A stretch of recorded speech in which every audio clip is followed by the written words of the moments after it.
Hey y'all, hope you're all having a nice day. So for today, what you're going to be doing is you're going to be designing your pattern for your radial design that you're going to go on and paint. So take a look at these examples on the right, and you can see it's the same image being repeated around the center.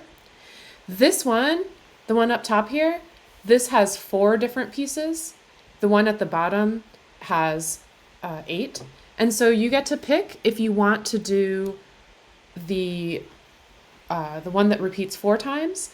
You would use this larger template, and this is how it would look once you start drawing it onto the poster board to get ready to paint. Then there's also this smaller one, and this is how this would look once you repeat it and repeat the pattern around the middle.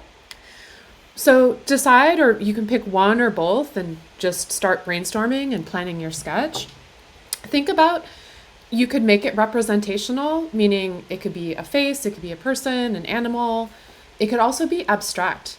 Even if you just do some simple shapes and different kind of organic or geometric looking shapes, it's going to look really cool once you start repeating it. So just trust the process and just make sure to add some detail to it. Add at least, 5, 6 shapes, really fill it up. Fill up the space. Don't leave it all blank. It's going to be more interesting the more that you add to it. The design is going to end up looking better.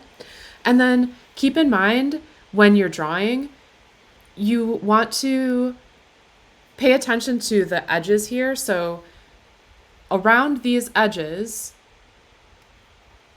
whatever you draw is going to be repeated. So whatever I draw here, once I go to make my final piece, you're going to be tracing it. And so these edges are like edges of symmetry. So whatever you place on here, it's going to be repeated on the other side. So you can get some really interesting shapes when you start drawing stuff that goes to the edge. So go to the edge of your template here. Make sure to draw to the edge. Draw to the edge. Okay, and then again, things like faces can look really cool if you draw it along that line.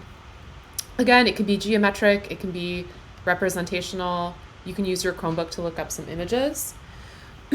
You're gonna need to outline whatever you create in Sharpie so that you can see it really well.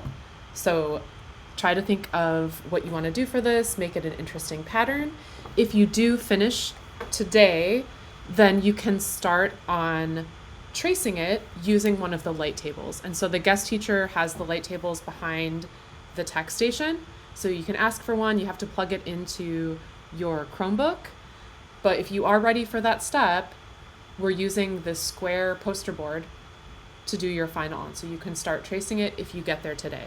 Definitely by the end of class, you should have something planned and sketched for your final piece. See you guys on Friday.